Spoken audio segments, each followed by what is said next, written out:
ಏನಿದು core walking March fast magic ಇಲ್ಲಿದೆ ನೋಡಿ. ಮಾರ್ಚ್ ಫಾಸ್ಟ್ ಪೊಲೀಸು ಮತ್ತು ಸೈನ್ಯದಲ್ಲಿ ಮಾಡ್ತಾರಲ್ಲ ಅದು. ಕೋರ್ ವಾಕಿಂಗ್ ಅಂತ ಹೇಳಿದರೆ ಕೈಗಳನ್ನು ಹಿಂದೆ ಕಟ್ಟಿ ಎದೆಯನ್ನು ಉಪ್ಪಿಸ್ಕೊಂಡು ಹೊಟ್ಟೆನ ಸ್ವಲ್ಪ ಒಳಗೆ ಎಳ್ಕೊಂಡು ಸರಾಗವಾಗಿ ಉಸಿರಾಡ್ತಾ ಮಾಡುವಂಥ ವಾಕಿಂಗ್. ಈ ವಾಕಿಂಗ್ನಲ್ಲಿ ಈ ಶೈಲಿ ಯಾಕೆ ಅಂತ ನೀವು ಕೇಳ್ಬೋದು. ಇದಕ್ಕೊಂದು ಕಾರಣ ಇದೆ. ನಾನು ಕೊರೋನಾ ಪ್ರಾರಂಭ ಆದಾಗ ಫಸ್ಟ್ ದಿನ ಲಾಕ್ಡೌನ್ ದಿನದಿಂದ ವಾಕಿಂಗ್ ಸ್ಟಾರ್ಟ್ ಮಾಡಿದ್ದೆ. ಇವತ್ತಿಗೆ ಸುಮಾರು 6 ವರ್ಷ ಆಯಿತು. ದಿನಕ್ಕೆ 1 ಗಂಟೆ ವಾಕಿಂಗ್ ಮಾಡ್ತೀನಿ ನಮ್ಮ ಶಂಭೂರಾಮನ ಜೊತೆಯಲ್ಲಿ. ಆದರೆ ಏನಾಗಿದೆ, ಈಗ 61 ವರ್ಷ ಆಯ್ತು ನನಗೆ. ನನ್ನ ಮಕ್ಕಳು ಹೇಳ್ತಾರೆ, ಸ್ವಲ್ಪ ನೀನು ಬಗ್ಗಿದೆಯಾ, ಬೆನ್ನು ಬಗ್ಗಿದೆ, ನಡಿಗೆ ಶೈಲಿ ಚೇಂಜ್ ಆಗಿದೆ ಅಂತ. ಅದು ಹೌದು ಕೂಡ.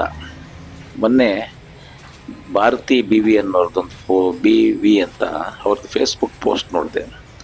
ಅವರು ಕೋರ್ ವಾಕಿಂಗ್ ಬಗ್ಗೆ ಬರ್ತಿದ್ರು. ಅದರಲ್ಲಿ ಪೊಲೀಸ್ ಅಧಿಕಾರಿಗಳಿದಾರಲ್ಲ, ಜೇಬರ್, ಅವರು ಕೂಡ ಒಂದು ಸಲಹೆ ನೀಡಿದರು, ಮಾರ್ಚ್ ಫಾಸ್ಟ್ ಕೂಡ ಮಾಡಿ ಅಂತ.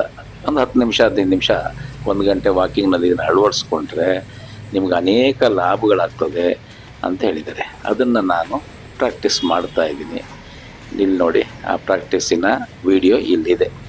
ಇದು ಮುಖ್ಯ ಕೂಡ. ಇಲ್ಲದಿದ್ದರೆ ನಾವು ಬೆನ್ನು ಬಗ್ಸ್ಕೊಬಿಡ್ತೀವಿ.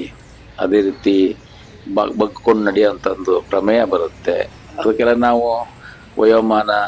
ವಯೋಸಹಜ ಅಂತ ಹೇಳ್ಕೊಂತ ಸಮಾಧಾನ ಮಾಡ್ಕೊಳಕ್ಕಿಂತ ಅದನ್ನು ಸರಿ ಮಾಡೋಕ್ಕಿರೋ ದಾರಿಗಳನ್ನು ಕೂಡ ನಾವು ಬಳಸ್ಕೊಳ್ಳೋಣ ಅಂತ ಹೇಳಿದ್ದೀನಿ.